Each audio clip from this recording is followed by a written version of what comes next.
చూస్తే అన్న trust me, ఈ సినిమా ఈ డైరెక్టర్తో ఇలా నేను తప్ప ఈ ఇండస్ట్రీలో ఎవ్వరూ తీయలేరు.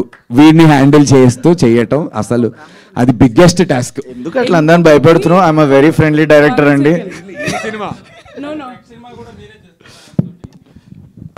యాక్చువల్గా అన్న ఈ సినిమా సర్కిల్స్ లైక్ ఇప్పుడు అనుదీప్ ఇలా చూడటం వల్ల కొంచెం స్ప్రెడ్ అయ్యి ఒక పెద్ద బ్యానర్లో అడ్వాన్స్ తీసుకున్నాడు.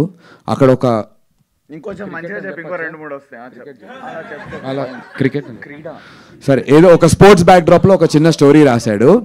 అది కొంచెం పెద్ద setup. Mean while we want to collaborate and do hopefully మనకి ఇక్కడ ప్రాబబ్లీ ఎవ్రీథింగ్ గోస్ వెల్ ఇక్కడే చేస్తాం సార్ స్టూడియోలో.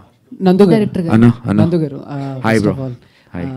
టీజర్ చాలా బాగుంది. Thank you bro. Thank you. అంటే సో మెనీ ఇయర్స్ నుంచి హోస్ట్గా చేస్తున్నారు, సక్సెస్. అండ్ మీరు యాక్టర్గా ఎప్పుడు సక్సెస్ అయ్యారు, బట్ ఎంచుకున్న సబ్జెక్ట్లో కూడా కొంచెం ఫెయిల్ అయ్యారు. సరే ఈసారి ప్రాపర్గా మంచి కంబ్యాక్ ఇవ్వాలన్న ఆ ఫ్రస్ట్రేషన్, కసి నాకైతే టీజర్లో కనిపించింది. ఏమంటారు మీరు? 100%. సో ద రీజన్ నేను ఈ ప్రొడక్షన్ నేనే చేయాలి అనుకోవడానికి కారణం ఏంటంటే, చాలా సినిమాల్లో యాజ్ ఆడియన్స్గా ఇప్పుడు మీరందరూ సినిమా చూస్తారు, మీలాగా నేను సినిమా చూస్తాను. సినిమా చూసి ఇది బాగుంది, ఇది ల్యాగ్ ఉంది, ఇది ఇంకా ఇలా ఉండొచ్చేమో అనే ఒక పర్స్పెక్టివ్ మనకు ఉంటుంది. యాజ్ ఎ హీరోగా కూడా మనం యాక్ట్ చేసినప్పుడు ఆ పర్స్పెక్టివ్ ఉంటుంది. అది షేర్ చేసుకుంటే ఈగో క్లాషెస్ వస్తాయి. హీరో ఇన్వాల్వ్ అవుతున్నాడు, వీడికి ఎలుకుతున్నాడు సినిమా అని అంటారు. అలా నేను చెప్పే ప్రయత్నం చేశాను. మాకు ఇష్యూస్ అయ్యాయి కొంతమంది డైరెక్టర్లతో. రివ్యూల్లో తర్వాత చూసినప్పుడు అరే అవును కదా, ఆ తర్వాత ఎప్పుడో మనం ఎక్కడో కూర్చున్నప్పుడు సంవత్సరం తర్వాత ఆ రోజు నువ్వు చెప్పావు నందు, నేననే కాదు, నేను నా డెసిషన్ అని కాదు, మనం ఏదో ప్రివ్యూ వేస్తాం ఫ్రెండ్స్ అందరం కలిసికట్టుగా అరే ఇది ఏమన్నా ఇష్యూ ఉందేమోరా ఇదే అని డైరెక్టర్తో షేర్ చేసాం అనుకున్నా, ఈగో క్లాషెస్ వస్తాయి. డెఫినెట్లీ ఇట్స్ ఆబ్వియస్, నాకు కూడా వస్తుంది నా యాక్టింగ్ ఎవడని చెప్తే.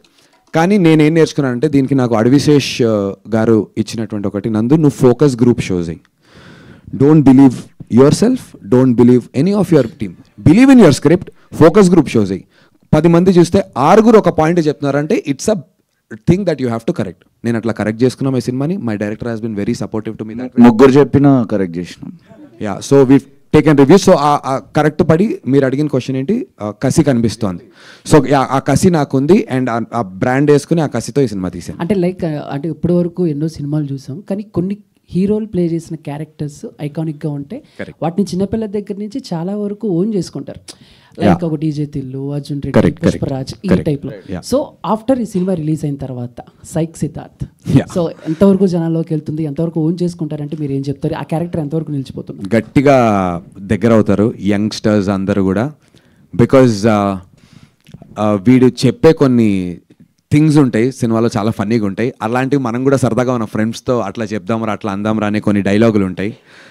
ట్రైలర్లో మీకు ఒక 2-3 అలాంటి డైలాగులు కనిపిస్తాయి. తెలిసిన వెంటనే అర్థమవుతుంది, ఓకే వీడిని మనం ఇలా టైంపాస్ చేసి క్యారెక్టర్ని పట్టుకుని అని మీకు కూడా అనిపిస్తుంది. బాగా కనెక్ట్ అవుతారు చందు బ్రో.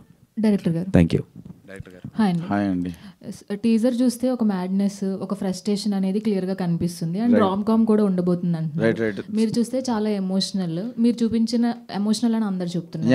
సో మీరు చూపించిన క్యారెక్టరైజేషన్ మాత్రం నందుది ఫ్రస్ట్రేషన్ అంటే ఒక రీజన్ వల్ల ఫ్రస్ట్రేటెడ్ మ్యాన్ గా కొంతమంది అవుతారు. అంటే ఆల్రెడీ ఫ్రస్ట్రేటెడ్ గా ఉన్న మ్యాన్ ని ఒక అమ్మాయి వల్ల ఏమైనా అంటే అది ఆ ఫ్రస్ట్రేషన్ క్లియర్ చేస్తారా? సో అమ్మాయి వల్ల అని కాదు. సో దట్స్ వై ఇది జెన్జీ న్యూ ఏజ్ వాళ్ళకి నచ్చుతుంది. ఇందాక నందు చెప్పినట్టే కాకుండా ఈ క్యారెక్టర్ జర్నీ ఏదైతుందో మనందరిలో ఫ్రస్ట్రేషన్ ఉంది అండ్ మనం భయపడతాం బయటికి చూపినీకే, కానీ అది బయటికి వెళ్ళిపోతేనే we heal. So the movie is really goes deeper there. చూపించడం జర ఎంటర్టైనింగ్ చూపిస్తే పక్కన వాళ్ళకి ఏడుపు వినబుద్ధి అవుతుంది, అదొక్కటి what we followed. So yeah, but besides that it is the same angst అండి. ఫ్రస్ట్రేషన్ అందరు ఫీల్ అయ్యేదే, తను ఫీల్ అవుతున్నాడు. He is going through something very dark. It's a dark phase in his life. కానీ ఆయన డార్క్నెస్ చూసి మీరు నవ్వుతారు, అయ్యో పాపం అనుకుంటేనే నవ్వుతారు. ఎంత పెద్ద మాట అన్నావు రాబోయ్. నందు మీరు చేసిన క్యారెక్టర్ ఏదైతే ఉందో, సో అది డైలీ లైఫ్లో ఎవరైనా కానీ ఒక అర్జెంట్ పీస్ ఆఫ్ వర్క్ వెళ్తున్నప్పుడు మనం ఏదైనా బస్ హార్న్ కానీ కార్ హార్న్ కానీ ఇరిటేట్ చేస్తున్నప్పుడు ఎవరైనా ఫీల్ అవుతారు అది. బట్